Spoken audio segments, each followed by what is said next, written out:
इन मंत्रों के अतिरिक्त, जैसा आप जी को सारे क्लियर कर दिए तकरीबन हिंट्स दे देकर,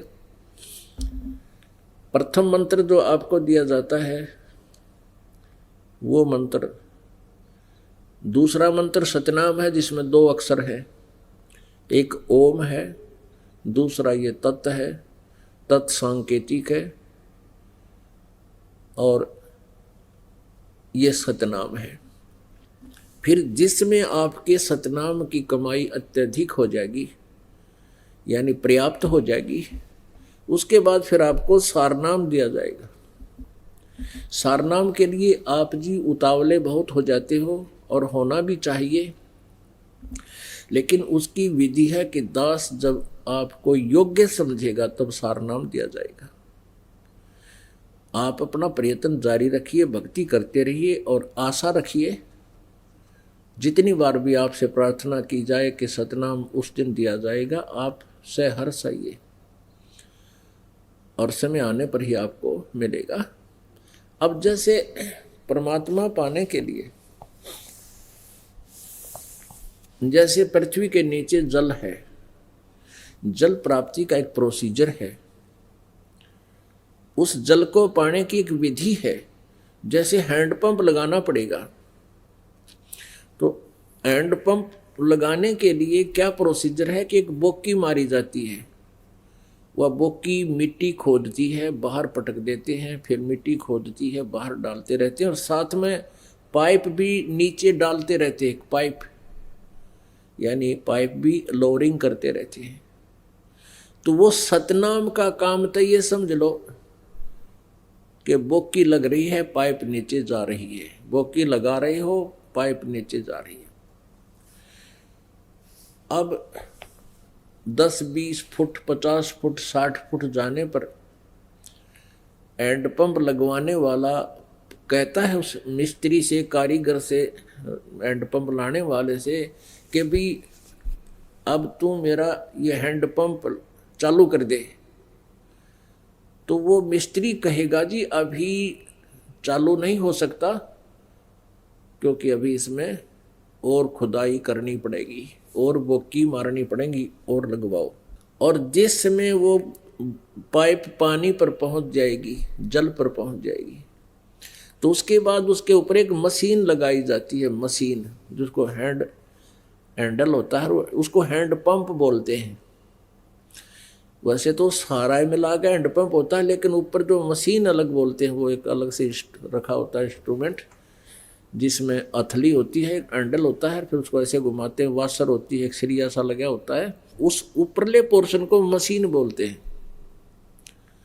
वो पंप जो हैंड पंप, हाथ से चलने वाला पंप है, तो वो तो समझो सारनाम है जो हैंड पंप है, और बोकी और पाइप ये सतनाम है। अब सतनाम के श्वास उस श्वास की बोकी मारनी पड़ेगी 2 मंत्र की, और 1 वर्ष में या 2 वर्ष में, 4 वर्ष में, जब भी आपका जल तक पहुंच जाओगे, फिर आपका वो हैंड पंप लगाया जाता है, सारनाम दिया जाएगा। उससे पहले आप कहते भी रहोगे, ये दास आपको सारनाम नहीं देगा, वो मशीन लगावेगा नहीं, उसका यूजलेस होगी, वो काम करे को नहीं। तो ये प्रोसीजर है परमात्मा के पाने का, ये पहले से ही यही था।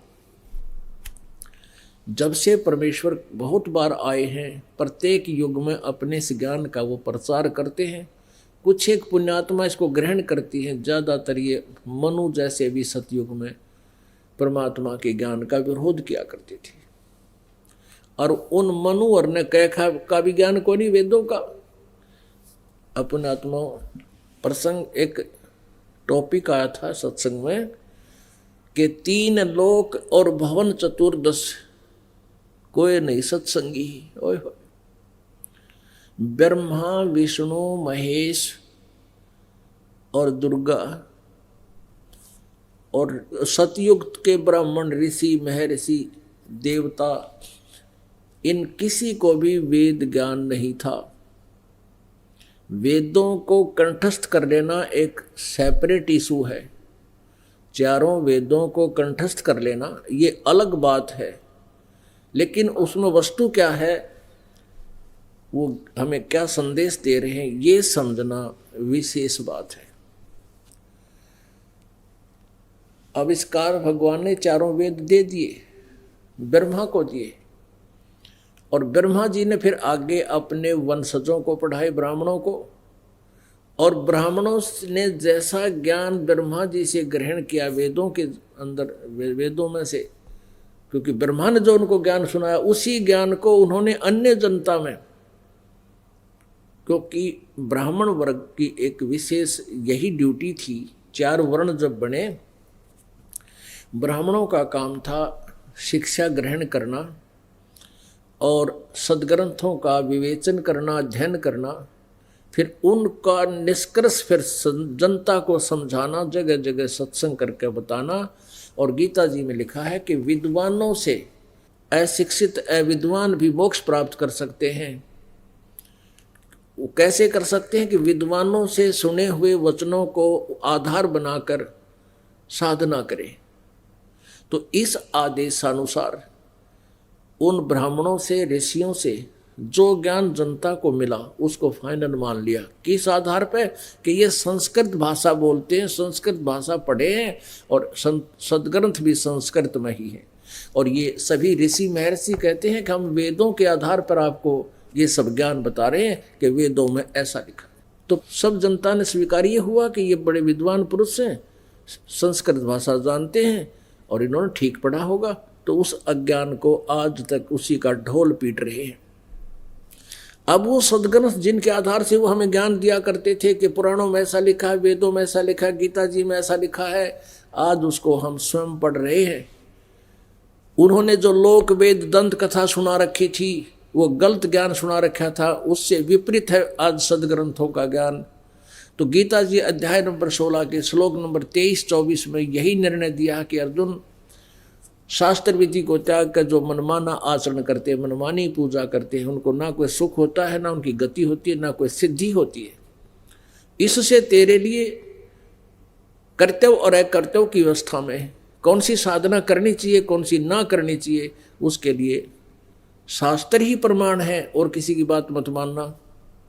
तो पुण्यात्माओं, ये सदग्रंथ तो दास ने अभी 5-6 वर्ष से देखने प्रारंभ किए हैं, 7-8 वर्ष से, और लगभग 15 वर्ष से ये दास पहले परमात्मा द्वारा दिए गए सच्चिदानंद घन ब्रह्म की वाणी, जो गीता जी अध्याय नंबर 4 के श्लोक नंबर 32 में कहा कि वो ब्रह्म ने मुखे, सच्चिदानंद घन ब्रह्म के मुखारविंद से उच्चारित वाणी में सब विस्तार से यथार्थ ज्ञान दिया हुआ साधनाओं का।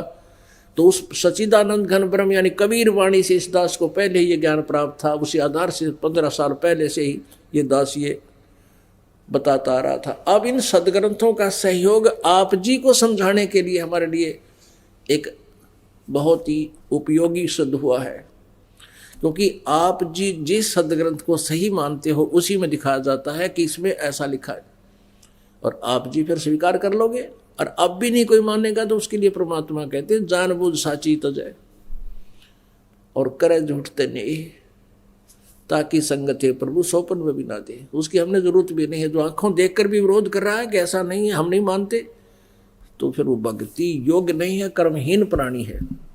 अब ब्रह्मा विष्णु महेश और सतयुग के ऋषियों को कोई ज्ञान नहीं था, वेद ज्ञान नहीं था, और वेद ज्ञान नहीं था तो कुछ भी ज्ञान नहीं था उनको। चतुर्वेदी, त्रैवेदी, द्विवेदी, ये ब्राह्मण लोग कितने माइंडेड आदमी हुआ करते थे, कितना प्रयत्न किया करते थे, चारों वेदों को कंठस्थ कर लिया करते थे। उनको चतुर्वेदी कहते थे, मौखिक याद कर लिया करते थे, और 2 वेदों को कंठस्थ याद कर लेते थे, उनको दिव्यवेदी, जो 3 वेदों को कंठस्थ याद कर किया करते थे, उनकी ड्यूटी थी, उनको त्रिवेदी कहा करते थे। और उनको कह का ज्ञान नहीं, वेद बता क्या रहे हैं, तो केवल रट्टाफिकेशन थी, वो रट्टा लाया करते। फेसबुक पर हमारे पेज अमर बोध को लाइक करें और यूट्यूब पर अमर बोध चैनल को सब्सक्राइब जरूर करें। संत रामपाल जी महाराज से निःशुल्क नाम दीक्षा लेने के लिए हमारे इन नंबरों पर संपर्क करें। घर बैठे निशुल्क ज्ञान गंगा या जीने की राह पुस्तक प्राप्त करने के लिए अपना नाम, पूरा पता और मोबाइल नंबर हमारे इन नंबरों पर SMS या WhatsApp करें।